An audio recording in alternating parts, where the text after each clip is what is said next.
Welcome back to Newswire here on SportsGrid. Really excited for our next guest. SportsGrid here, of course, we do a phenomenal job video-wise streaming. We also have a great podcast network. We're always adding to that if we can get some big-time podcast hosts. So I think that our next guest qualifies. Smylie Kaufman is joining our team here at SportsGrid on our podcast network. Can't wait to get into it because, of course, nothing better this time of the year than talking about the PGA Tour along with Major League Baseball, college basketball, NFL. I mean, we got so much, Smylie, to talk about, I hear with you. But first of all, welcome to our ever-growing network. Thanks for being part of it, and welcome to the team. Thank you, Craig. Obviously very excited to join the network. My story kind of started back when I was a professional golfer. Kind of had to hang it up because of injuries. And next thing you know, I'm in the media business and I haven't been doing it that long, but it's been such a fun turn of the chapter for me from professional golf and be able to cover the sport that I love. And, I've only been podcasting for, let's say, 10 months now. So the fact that I've been able to move to a home that I'm very excited about is it's really cool. And so far, just love everybody that I've met at SportsGrid, and I'm just super pumped for the opportunity.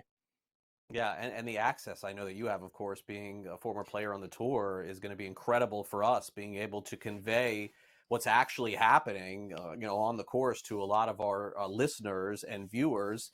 And I wonder, from your perspective, sort of turning to the media as a former player, do you find that you still have that same access to a lot of these guys? Do they know that now exactly what you're doing? And those relationships, I know at times, Smiley, can change.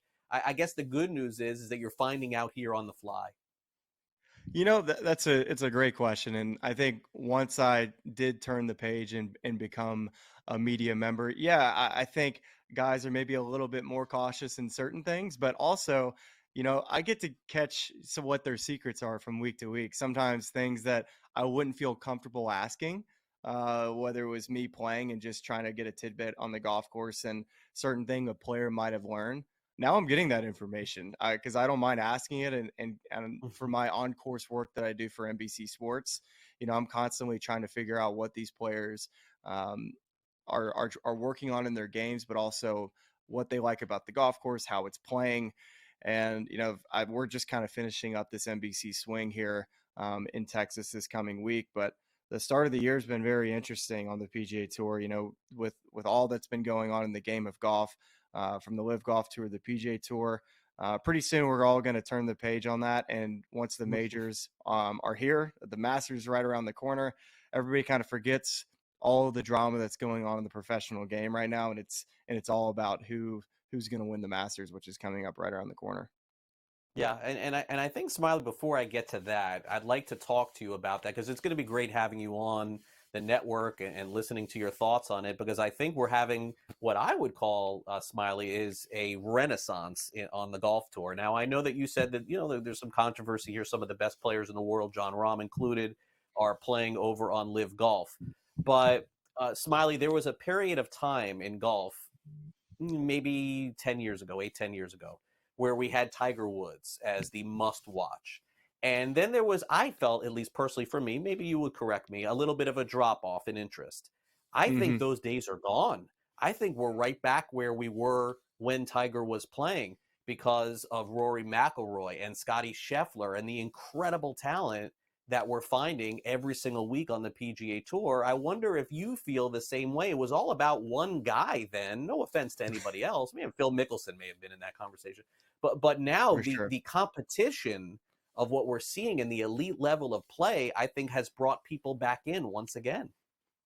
Well, yeah, definitely. The depth on the PGA Tour is 100% there. I think the floor has been raised, I guess is the best way to describe the PGA Tour now. There's players that are coming out right out of college and competing right away on the PGA Tour. We saw that earlier this year with Nick Dunlap winning the American Express tournament and turning pro immediately. So we've seen the young players come up and play and win, but also, you know, yeah, to your point, I would say that Tiger Woods, and rightfully so, the PGA Tour, he was it. They marketed Tiger Woods to the nth degree, and the question always was, where would golf be when Tiger Woods was gone?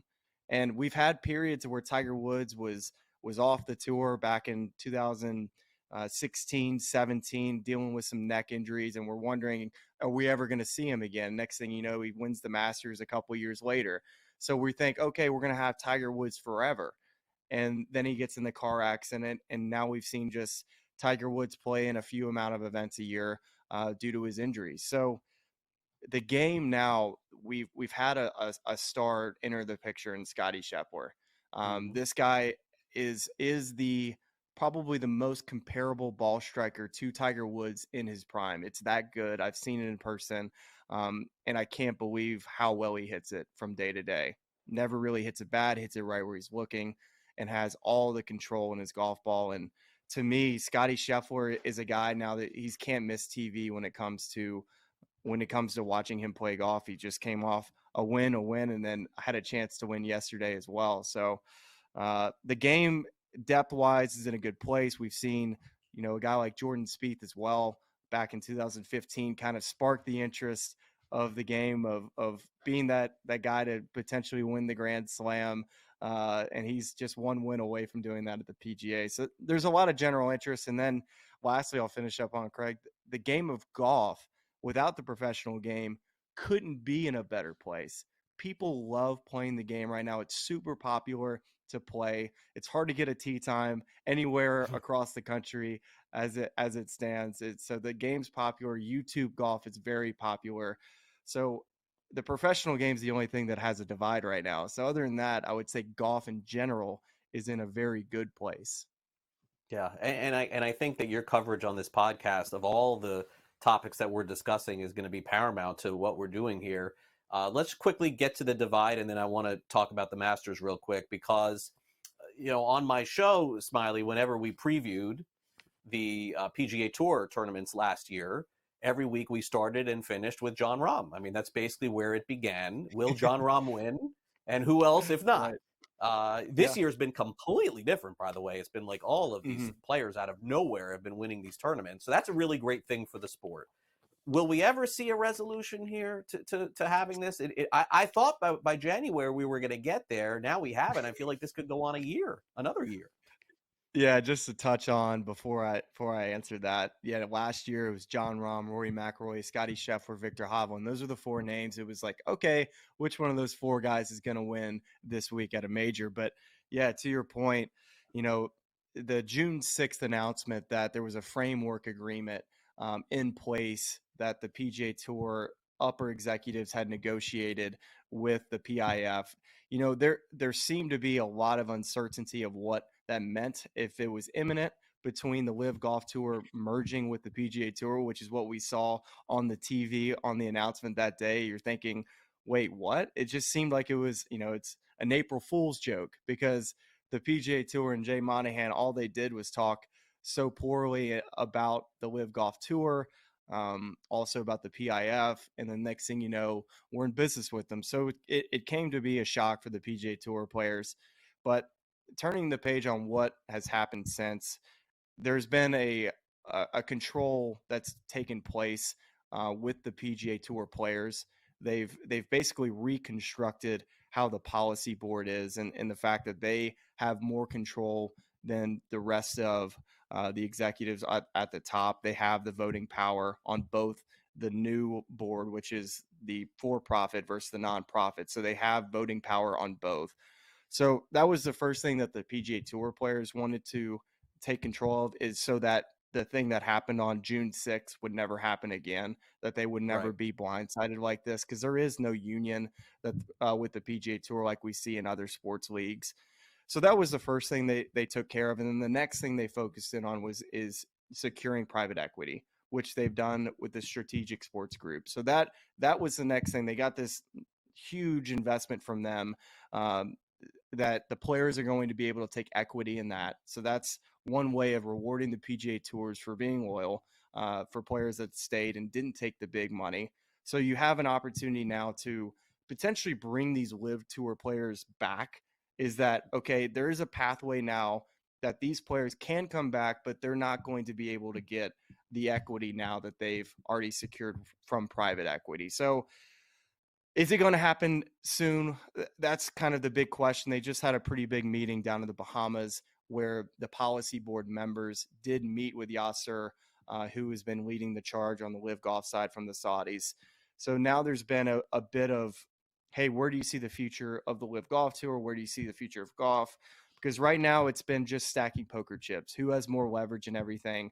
And the biggest one being John Rahm going to the Live Golf Tour. That was kind of the big poker chip that the Live Golf Tour secured heading into these negotiations. And now, Mhm. as these players continue to fall off the official world golf ranking, you know, these the only thing that the PGA Tour has right now is time. So um, it's time is on the PGA Tour players' hands, but the ratings have not reflected it. I think the general person is pretty tired of everything that's gone on and what these guys get back. All right. One last thing. This show, Smiley, a week from now becomes the Masters show. We're here. Augusta is a week away. I assume that this is like the Super Bowl of golf. I can't wait till next week. I'm sure you can't as well. Any predictions here as we get closer to the big day? You know, it's such a great question. You're right. It is our little Super Bowl. I think the Ryder Cup last year was probably another Super Bowl. But early predictions, I think Scotty Scheffler is the guy to beat. You know, who's going to be able to who's going to be the player that can challenge Scotty Scheffler? It's going to be hard to see anybody win but him at this moment. But there's tons of value on the guys from the Live Golf Tour. I would say that John Rahm, Brooks Koepka, Joaquin Niemann are three guys that you can't avoid not taking those players, even if you don't know what type of form they're in. Right. But some other players from the PGA Tour as well that have had good starts to the year. You know, I would say guys kind of like a Hideki Matsuyama who've won on the PGA Tour this year, who found their form. They've already won at the Masters before. So I'm always looking at a guy who doesn't have the pressure of winning a green jacket again. That's the hardest thing for guys to win for that first time. And once they do, it's like, okay, I can go win again. So a guy like Hideki or Jordan Spieth are two guys that kind of fit that category. All right. Well, Smiley, listen. First and foremost, welcome aboard to the Sports Grid Network, Sports Grid podcast. I know that we're going to be asking a lot of you here because we need you to deliver. I know you're going to be our man on the ground or on the course there, of course. And thanks so much for joining us, joining me. Your analysis is fantastic, but following, certainly everything you're doing at NBC, just leave some time for us to grab some of that as well. Thanks again for coming on. Absolutely, my boots stay on the ground, and I'm happy to be the guy to help deliver some information when I got it. But constantly following these guys, and it's really excited to join this home at Sports Grid. Really excited for this next chapter. All right. Smiley, thanks again. We'll see you soon.